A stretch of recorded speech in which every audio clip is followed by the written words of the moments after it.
Great. Hi, welcome to From Fantasy to Empathy, Changing Game Dialogue for the Real World. Stand up here.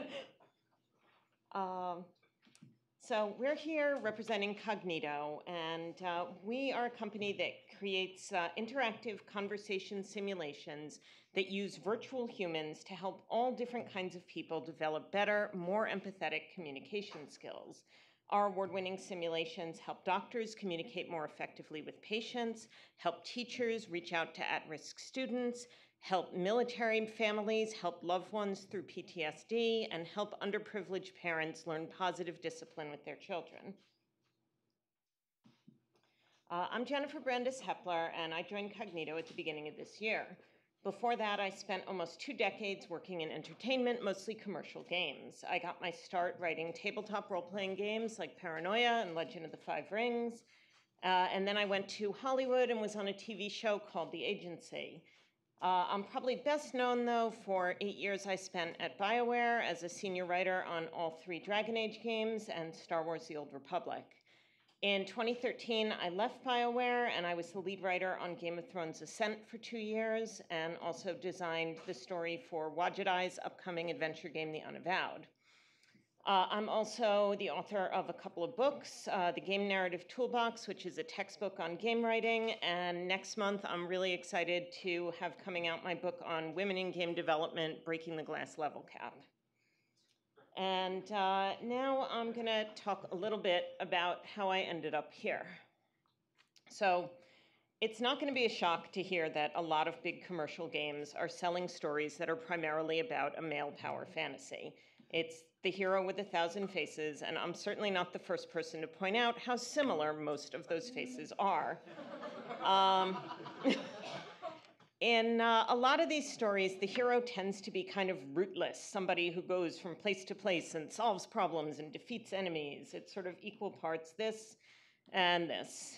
And when I was on Dragon Age 2, we really wanted to do something more. We wanted to do a different kind of story where we let you play a character who had a family and a city that you lived in and social status and a home to protect.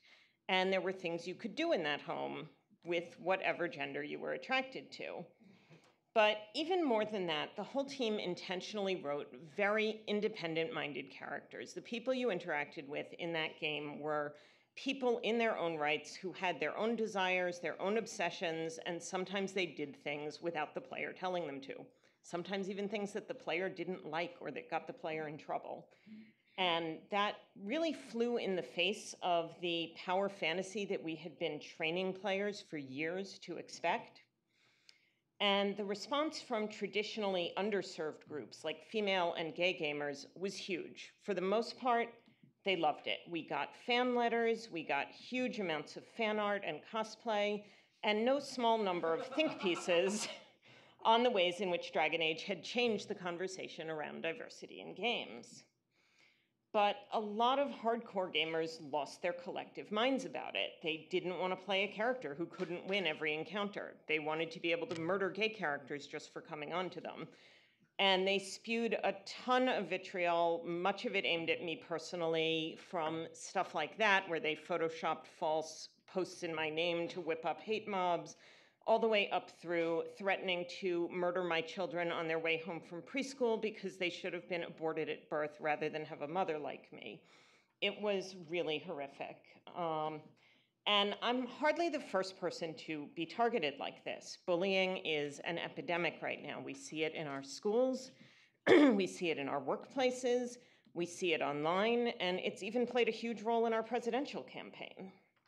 And I started to feel like I really didn't want to keep making games that rewarded the same people who were attacking me for exactly the same behaviors that were so repellent when we saw them in real life.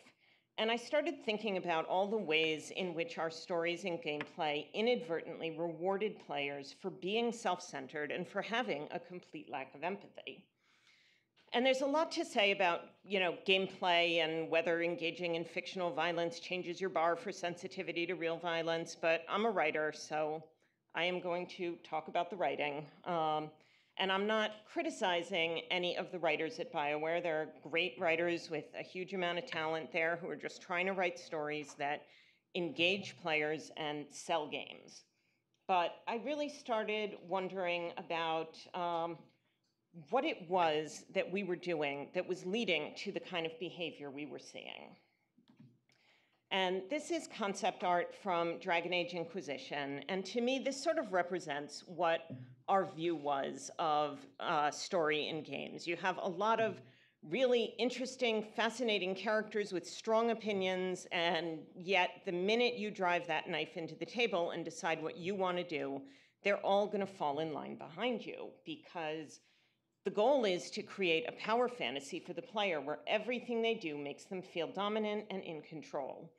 And when we were making our first vertical slice for Dragon Age Inquisition, we had a scene we wanted to do. It was going to be a huge tentpole, awesome moment where the hero from this game met up with the heroes from the first two games, and it was going to be this huge fan service thing, and we expected everybody to love it. And in our peer reviews, it kept falling really flat. And eventually we realized that was because in order to spotlight these reunion characters, we were letting them have ideas, and we were letting them speak first. And the person who was playing currently felt upstaged. And we ended up having to really scrap the whole thing and start over, because nothing could ever threaten that feeling of being in control. That was always the most important thing. And I have been as responsible as anyone for promoting this. I've done 2 GDC talks that have talked about how important it is to keep the player feeling in control. And if you play RPGs, you've probably noticed that when we write our dialogues, we pretty much let you get the information you need, no matter how rude or inconsiderate you are. There's pretty much no reason to ever consider the other person's point of view. If you're horrible to them, you probably get a funny reaction and then get to continue. Or if you can't continue, you can revert to the last save, or you can just go on to a quest you can do.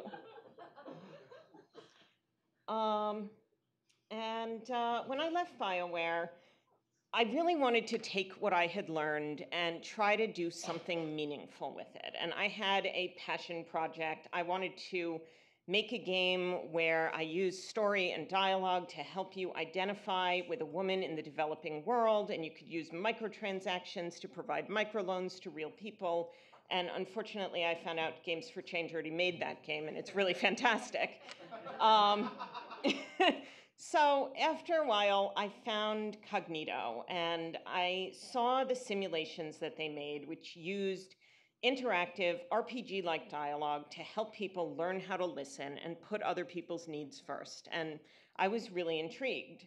And then I found out that this wasn't some experiment. This was like a really successful company that had products that were widely used, including a product to help at-risk students that's used in 30% of the schools around the country, including in all of Fairfax County. So I called up a friend who's a principal in Fairfax County and said, so, do these things work? And she said, they're amazing. And I knew I wanted in. And I kind of figured, you know, Kognito dialogue looks just like Bioware dialogue. It should be an easy switch. But what I found is that the entire approach to creating the dialogue had to be different, because all the focus is on the other person. In commercial game dialogue, we often use the metaphor of a string of beads, that within each bead you have a choice of what to say or do, but then each of these beads comes together at a pinch point to allow the dialogue to move forward. And this model was useless at Kognito, because that's not how conversations work in real life.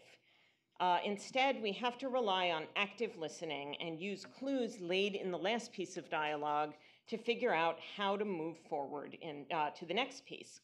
We're still offering dialogue options around what the player chooses to say, but now there are right ways and wrong ways to say it.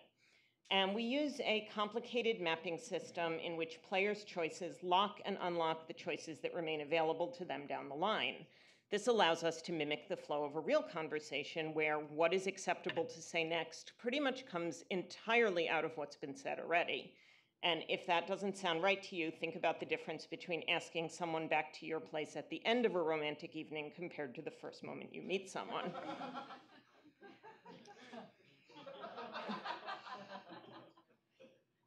So when we write simulations, we really focus on breaking down the choices people make so that they think about the difference between, say, making a statement and asking a question, because those little choices really matter. There's a world of difference between a doctor asking an overweight patient, "It's hard for you to resist sugary snacks," which tends to make people defensive, compared to commiserating, "It's hard to resist sugary snacks." Same words, but a complete difference in what they mean. So now I'm going to show a couple of clips from our upcoming simulation, Calm Parents, Happy Kids. And this simulation is aimed at stopping the cycle of violence and adverse childhood experiences by allowing parents a chance to practice positive discipline with young children before they have to do it in real life. So this one is about a father whose 4-year-old just hit a kid on the playground. The father is trying to calm down his son without giving into the frustration that he feels. So in game terms, if the child's anger is the castle wall you're trying to breach, the dialogue options are your choice of weapons. So when you choose, you pick from those options up there in order to decide what to say, and then the child will react based on your choice. But if you see, right now you only have 2 choices, and that's because when you're angry, it really limits your options. So your choices there are to try to calm your child without calming yourself, which does not go well, or to check in with your own feelings and calm yourself down first. So I'm going to play you what happens if you do that.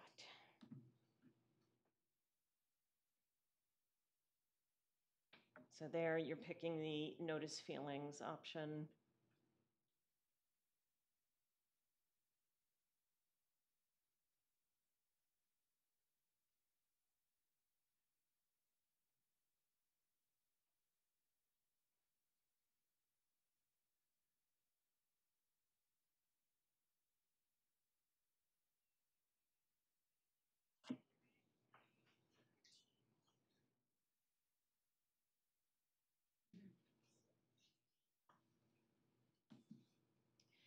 So then, because you've taken that approach and calmed yourself, then you can move on to effectively helping your child calm down and be able to look at his own feelings and reactions rationally. So now, if you look here, you can see that a bunch of new options have opened up that allow you to talk calmly now that you've calmed down.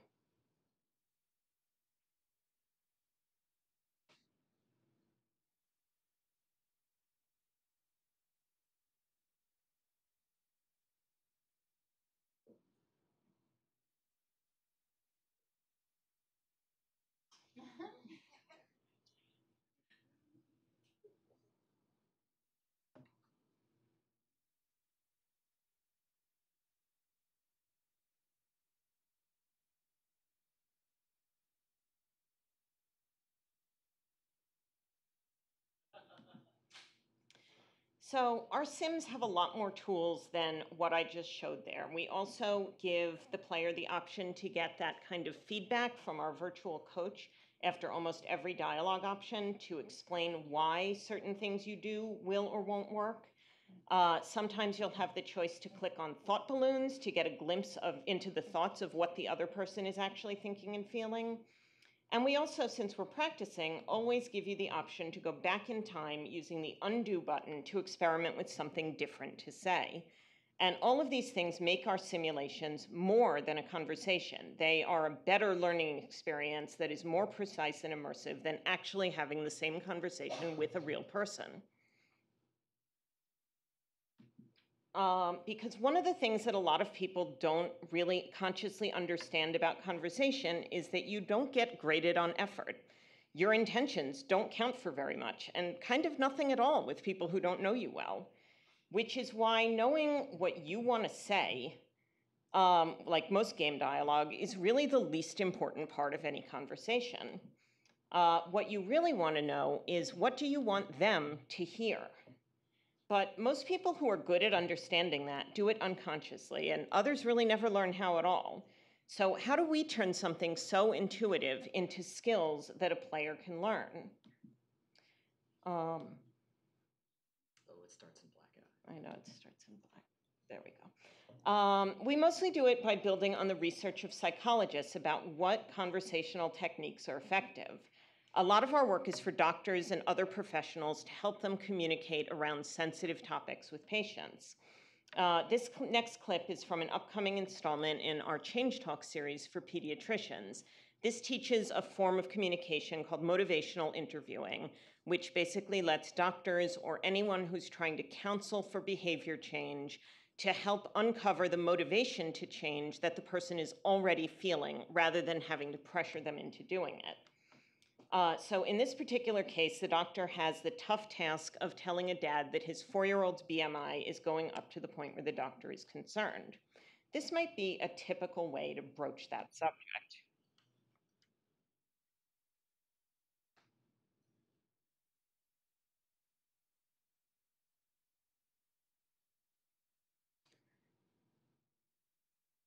So here you've got your talk menu, and you're going to pick to bring up, you have concerns.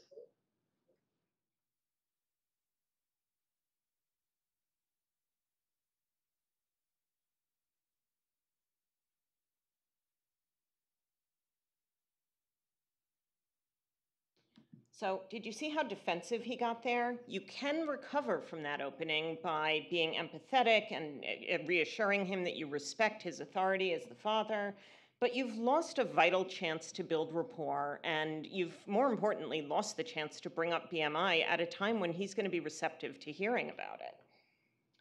So here's an entirely different way to start the conversation. So here you're choosing not to bring up BMI at all. You're just showing concern.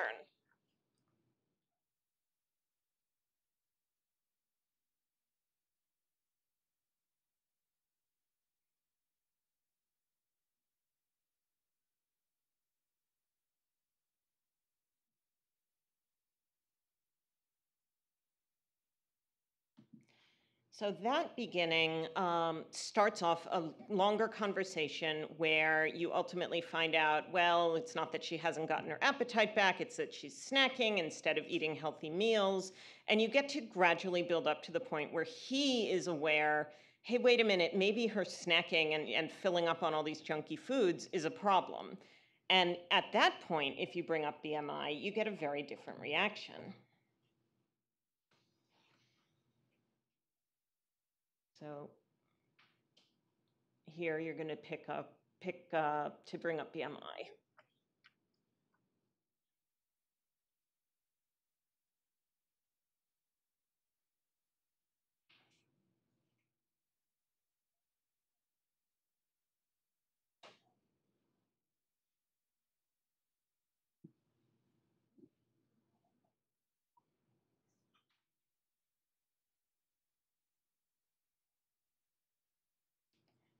And here, because you've gotten to know him so well, you know that taking the time to let him process this is going to work better than anything you could say.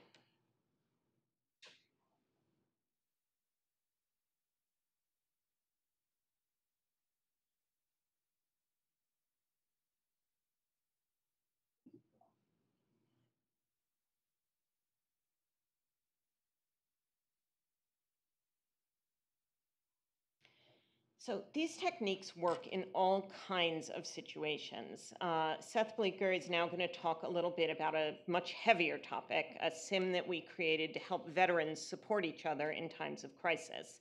Seth is our lead instructional designer. He's been with Kognito for almost 5 years and has worked on more than a dozen of our simulations. Take it away. Do-si-do here. Thanks, Jennifer.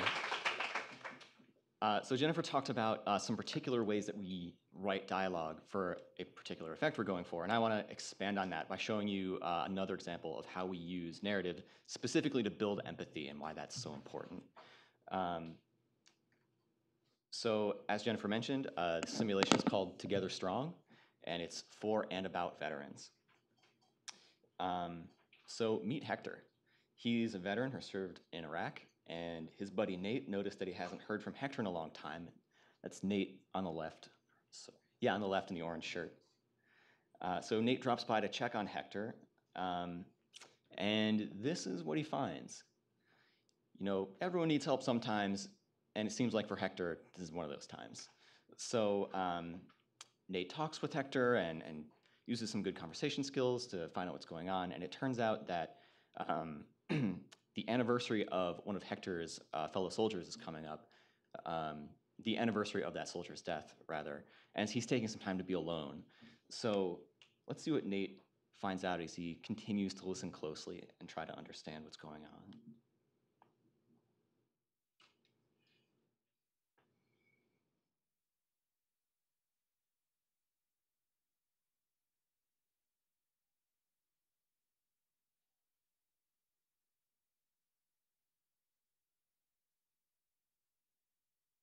So he hasn't quite opened up to us yet. So we're going to encourage him to go on. Just use a good listening technique.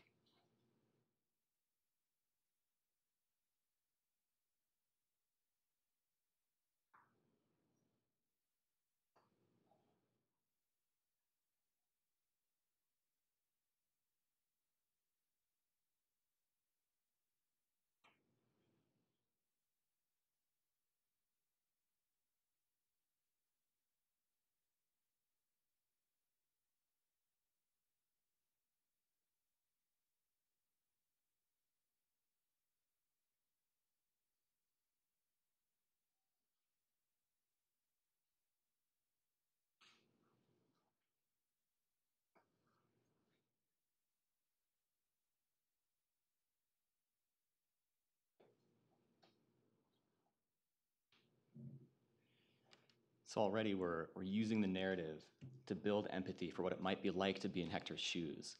And that's really critical because we're not just showing you what you need to say, we're helping you understand someone else. And we try to make that a part of our experience because, even if you have the right things to say and we give you a clear goal, that doesn't really count for much in the real world if you have the wrong intentions, or if you misunderstand someone, or if you're not motivated to have the conversation at all. So the learner's attitudes and perceptions really come into play a lot, and we try to bring those into the experience as much as possible. So at a certain point in this conversation, Hector reveals that he's thinking of ending his life. And there are a lot of different things you could say after he reveals that. And I want to just show you two of them that kind of highlight what your expectations and perceptions might be as a player. So in this first one, we're going to see Nate respond with a very Nate-centric thing to say.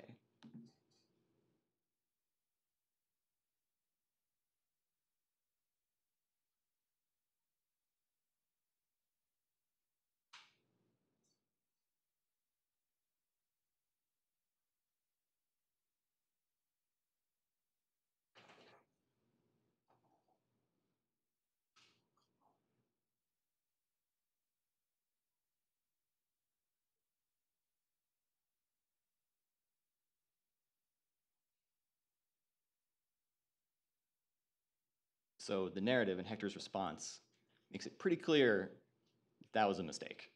That was very Nate-centric. You were not really respecting the pain that he's in, his thoughts and feelings, and his response kind of educates us about that. So the dialogue is doing a lot of work here. So let's see what kind of results you might get with a more empathetic approach, one where Nate's willing to show some more vulnerability.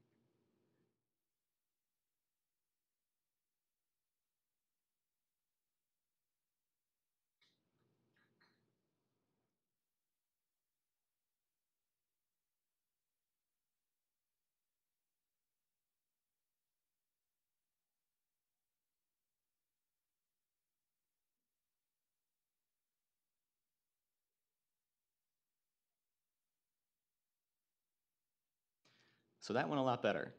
He's still not quite opened up, but making progress. He's feeling calmer, he's listening to you, you're listening to him. You're having a conversation instead of an argument. And so throughout the conversations, we use the dialogue and gameplay mechanics to give you the vibe that when you respect the other person's thoughts and feelings, when you try to understand them, the conversation goes more smoothly. And when you try to ignore their thoughts and feelings and bully them into doing something, things get rocky. Because that's what happens in real life. as opposed to a power fantasy. You know, you're always talking to someone with their own desires and needs. And we know that for a fact because it's based on research and best practice. And we've developed a model of how what you think and feel drives what you say.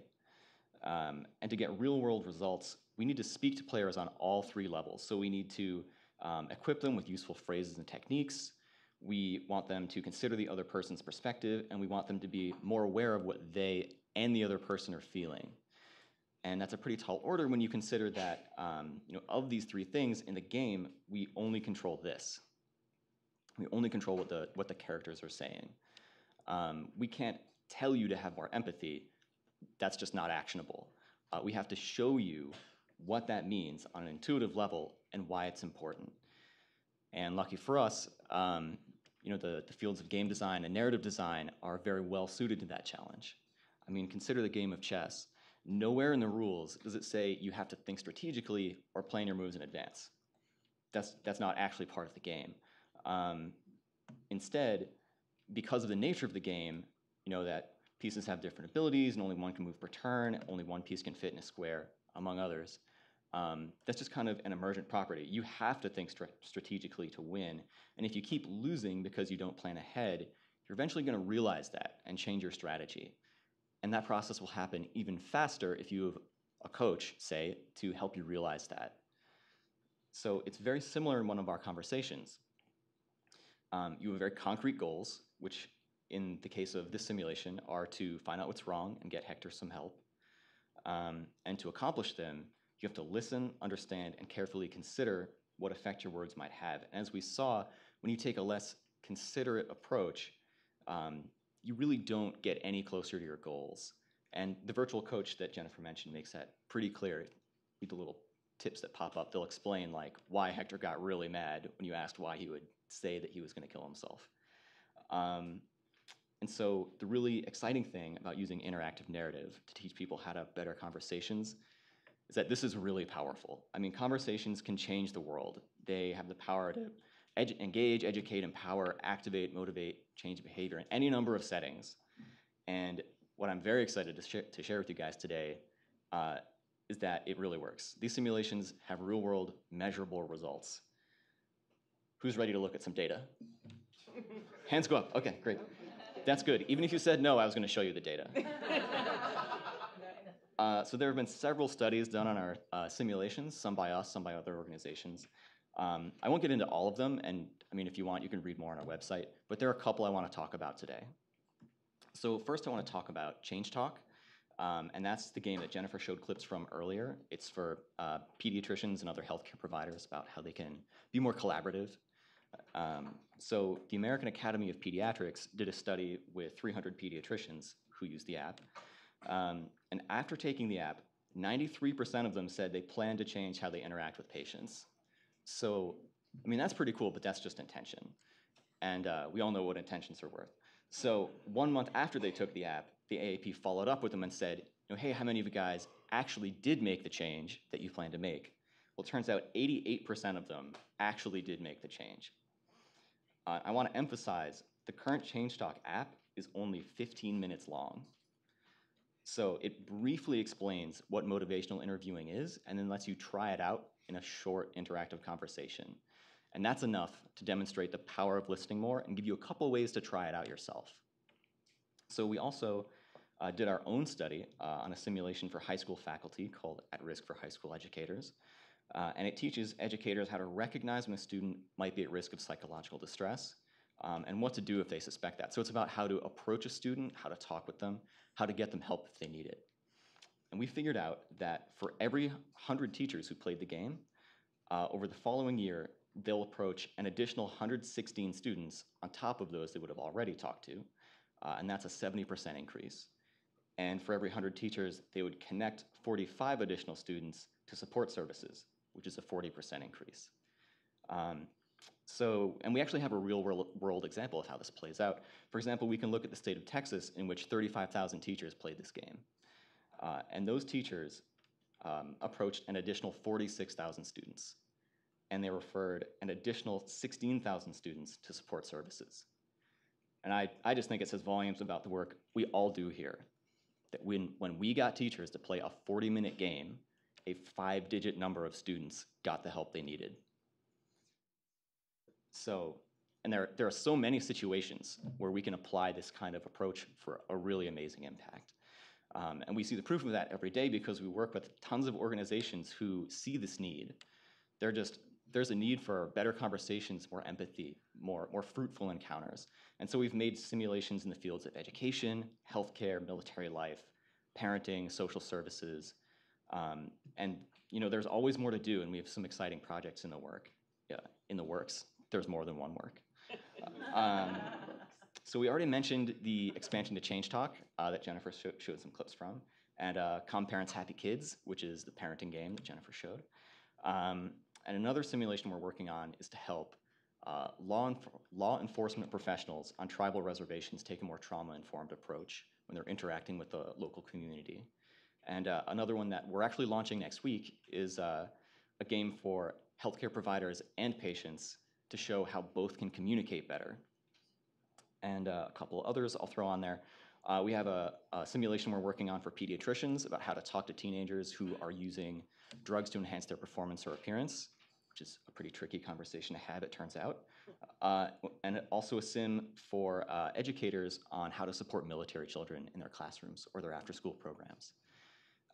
So in other words, the real world has plenty of dragons, and good dialogue can help us fight them. Now, if you want to play any of our free games, you can search Kognito in the App Store or visit our website. Thanks.